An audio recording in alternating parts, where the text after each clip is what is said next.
अमित शाह साहब के जो चाइना के कनेक्शंस हैं वो भी अब खुल के सामने आ गए अडानी साहब के साथ। चांग चुंग लिंग हमारा ही पैसा लूट के चाइना ने हमारी 2000 किलोमीटर जगह हमारा पैसे से ही छीन ली। वो पैसा लगा के अपनी सेना मजबूत की।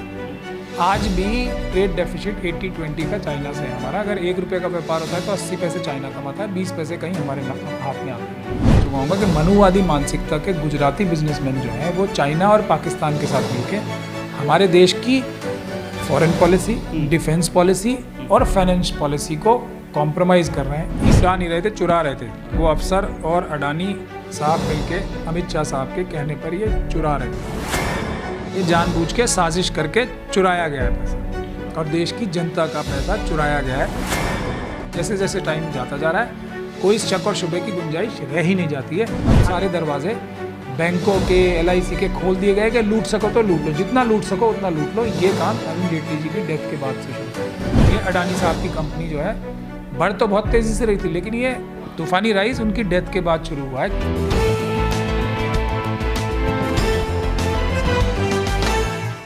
नमस्कार, मैं तेजिंदर और आप देख रहे हैं नेशन टाइम। मेरे साथ इस वक्त सुप्रीम कोर्ट के एडवोकेट महमूद पराचा जी हैं और हम बात करेंगे आज अडानी के लगातार गिरते हुए स्तर को और उस खासकर सर एक के बाद एक नया जो है कहीं ना कहीं औंधे मुँह गिर रहे हैं। उनके शेयर तो गिर रहे हैं, लेकिन अब जैसे ब्रिटेन के पूर्व प्रधानमंत्री उनके भाई ने भी इस्तीफा दे दिया है और डॉव जोन्स की जो संस्था उन्होंने भी बाहर कर दिया। क्या कहेंगे इस पूरे प्रकरण को देखकर, क्या लगता है आपको सर? देखिए, अमित शाह साहब ने जो उनको पैसा कमाने की जो एक लालच है, वो पैसे के पीछे ही सारे काम करते हैं। तो पैसे के ही लालच में उन्होंने अपने जो सुपुत्र हैं उनको भी BCCI में, क्योंकि वो बहुत ही ज़्यादा अमीर एक फेडरेशन है, उसमें भी सेक्रेटरी बना दिया। हालांकि उनको क्रिकेट का कोई भी एक्सपीरियंस नहीं है और कोऑपरेटिव मिनिस्ट्री भी ले ली। ये सब पैसे के चक्कर में इन्होंने किया है। तो अडानी जी एक बहुत लंबे टाइम से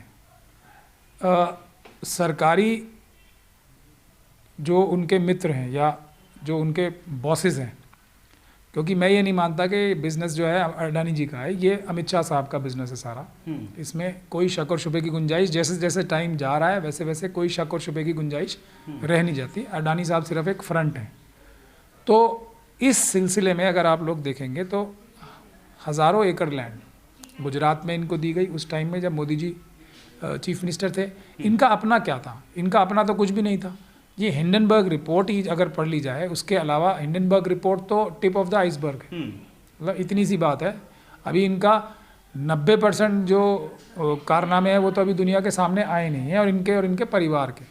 तो इनके जो फैमिली मेम्बर्स हैं वो इलीगल गतिविधियों में लिप्त रहे हैं, उनके ऊपर मुकदमे दर्ज हुए हैं, इनके भाई के ऊपर।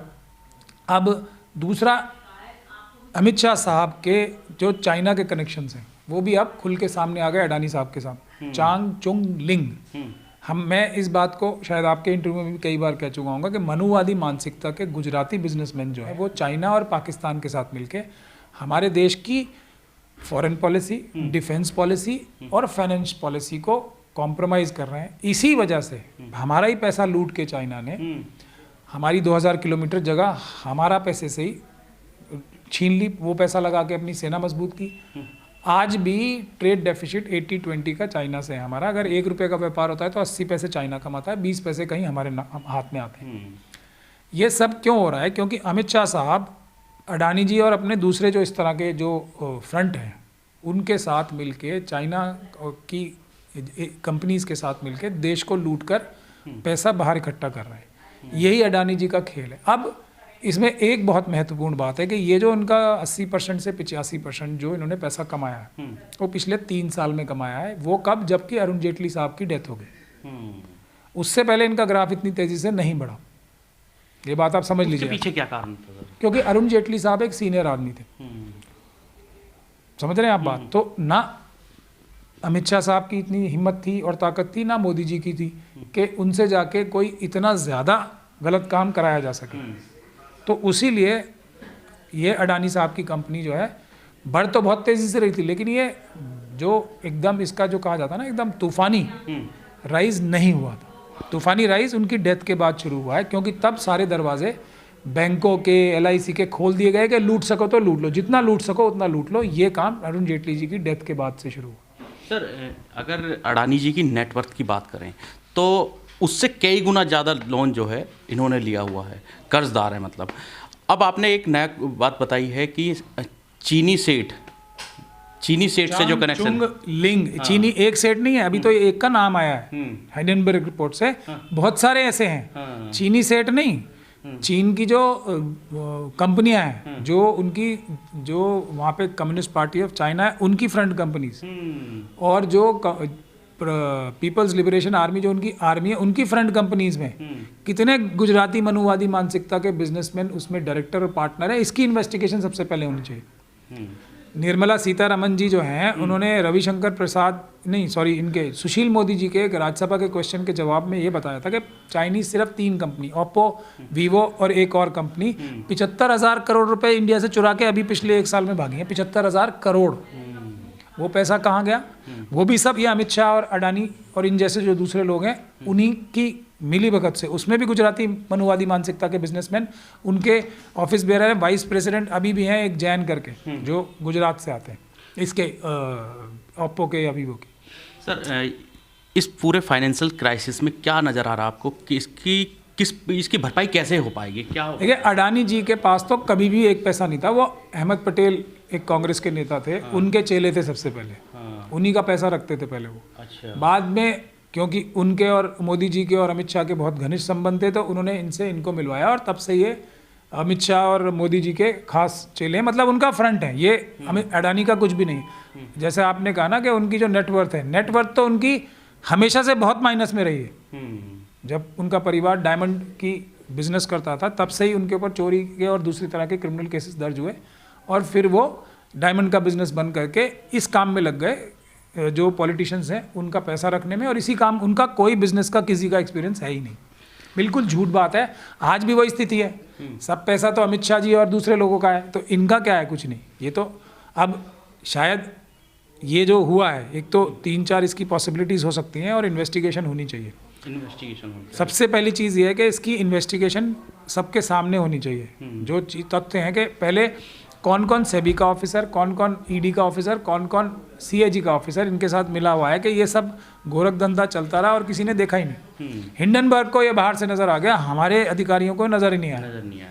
तो सर, सबसे बड़ी बात यही है कि जो संस्थाएं हैं जो पैसा लुटा रही थी, यूँ कहें तो क्या उनको नज़र नहीं आया था कि क्या चीज़ें हैं? अगर किसी आदमी के आज एक छोटा सा एक अगर व्यक्ति की बात करें, अगर वो लोन लेने जाता है बैंकों से तो उसकी हैसियत देखी जाती है, उसे कि एक पैरामीटर एक तय है, उसके अनुसार उसे पैसा दिया जाता है। तो यहाँ कहाँ कमी नजर आई? लुटा नहीं रहे थे, चुरा रहे थे। वो अफसर और अडानी साहब मिलके अमित शाह साहब के कहने पर ये चुरा रहे थे। लुटाया नहीं है किसी ने, ये जानबूझ के साजिश करके चुराया गया है पैसा, और देश की जनता का पैसा चुराया गया है। इसमें कोई शक और शुबे की गुंजाइश, जैसे जैसे टाइम जाता जा रहा है कोई शक और शुबे की गुंजाइश रह ही नहीं जाती है। अभी भी जो हमारी मेजर, देखिए ये इसीलिए मैंने प्रेस कॉन्फ्रेंस करके इसको एक्सपोज की थी बात को कि ये इतना बड़ा घोटाला हो रहा है, कोई मेन स्ट्रीम मीडिया इसको नहीं दिखा रही।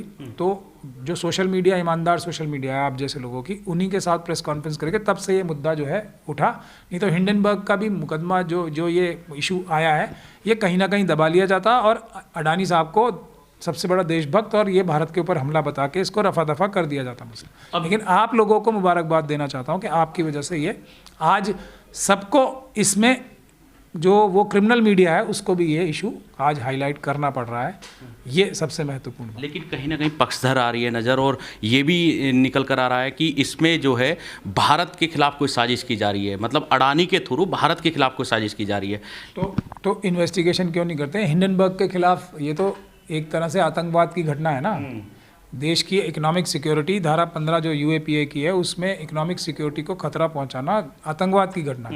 तो हिंडनबर्ग के खिलाफ एफआईआर दर्ज कर लेना। अमित शाह साहब के पास तो एनआईए है। लेकिन अब तो कहीं ना कहीं मुझे लग रहा है कि जिस तरह से पत्ते खोले हिंडनबर्ग रिपोर्ट ने, और चीनी कंपनियों से तालमेल जो नज़र आ रहा है, वो तो और आगे अगर पत्ते खुलेंगे तो कुछ और भी निकलने का। मैं बिल्कुल नहीं, पत्ते चीनी हाथ मिलेगा, हर जगह चीन का हाथ मिलेगा। मैं आपको ये बता रहा हूँ, अडानी साहब की हर एक कंपनी में चीन का हाथ मिलेगा। मैं ये बता रहा हूँ आपको, चाहे वो बांग्लादेश की कंपनियाँ हो, चाहे ये इसराइल की कंपनी जो अभी हाइफा जिन्होंने दिया है अब ये हाइफा का किसी प्रधानमंत्री को आपने कोई पोर्ट हैंडओवर करते देखा है? ये ज़रूर जो हमें शक है कि अमित शाह साहब ने मोदी जी से फ़ोन करके इजराइल के प्राइम मिनिस्टर को बोला होगा, क्योंकि इसको किसी तरीके से भी बचाना है तो इसमें आप ही ये फ़ोटो खिंचवाओ इसके साथ। कोई भी राष्ट्र अध्यक्ष आता है तो अडानी साहब के साथ फ़ोटो क्यों होता है?